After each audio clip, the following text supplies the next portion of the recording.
I really hope that there is more reason to believe in God than just because he is part of religion and he might be fiction.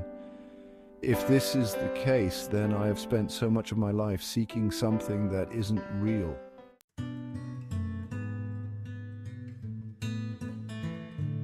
Well, you can argue that there is value in God because he represents something about our reality that personifies the deeper meaning of our lives. For example, if we as a society lost all meaning and a greater sense of God that connects us all together and just lived our lives without direction, we could descend into chaos.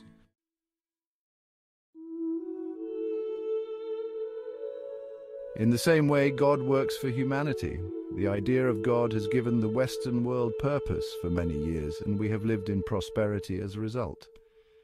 In this sense, the idea that God is useful is true.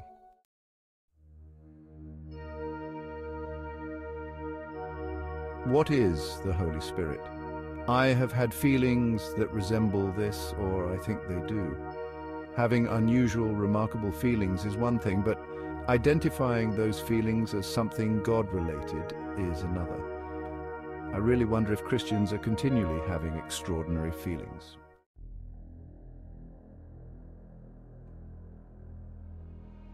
The two biggest mysteries that I know of are existence and consciousness. Why is there something instead of nothing, and how are we able to experience this something? These are remarkable feats of nature that without them we could not live.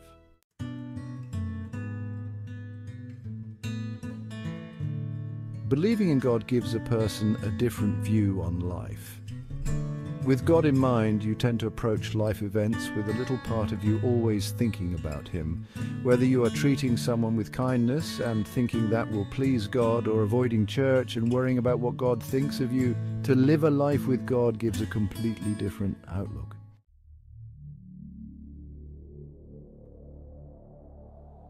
Some truly incredible things happened to the people in the Bible. The Israelites survived the desert for 40 years, receiving food from the sky.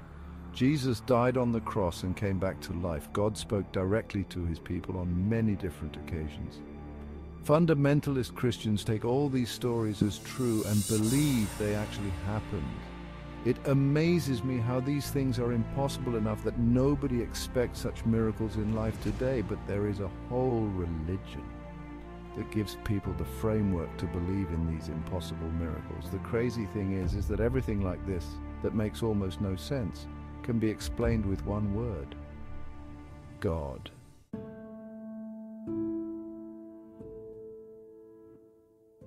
The afterlife. How can we act normally with the belief that this life is only a temporary occurrence?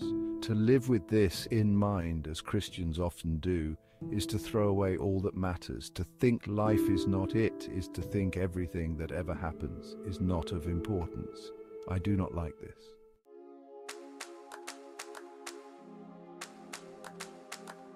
There are many extraordinary attributes that God is believed to have as part of the Judeo-Christian tradition. Many of these beliefs are not only good and useful as the creator of the universe, they are often infinite. For instance, God knows everything, which is omniscience. God has an unlimited amount of power, which is omnipotence. And God is perfectly good, which is omnibenevolence. These are cool and everything, but they run into some practical problems. If God knows everything that is about to happen, then the future is determined and we have no free will. I do not like the sound of that.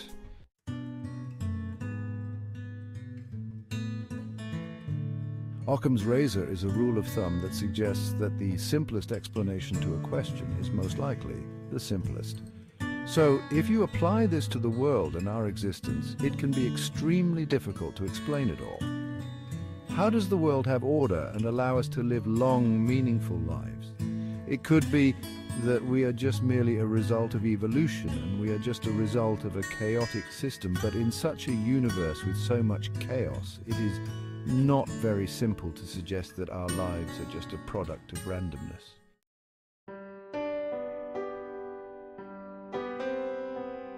My relationship with God is tenuous at best. During a typical day, I do not speak to or see God. It is very difficult to be friends with someone with no interaction like this.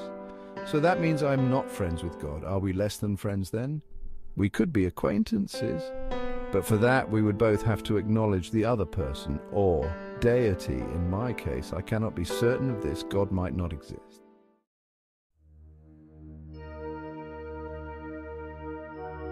Is God a person? Surely if he created the entire universe and is everywhere at once, omnipresent, then he must be pretty gigantic. This does not seem like a typical person to me.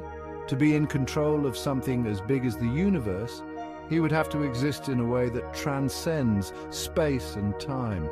To be confined to just 2 hands and a body just like us would not make all the power he has possible. You have to be able to reach out more than an arm's length to create all of humanity and the solar system. It does not really make sense to personify God like this, and yet that is how we imagine God, a wise old man sitting above the clouds.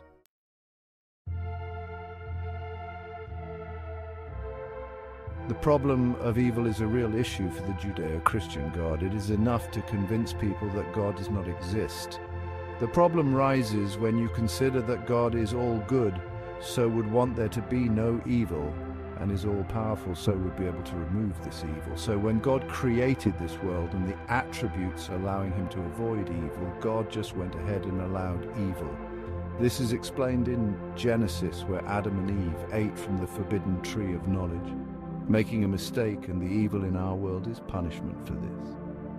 After all, in the Garden of Eden, there was a time when everything was perfect, showing that God can avoid evil.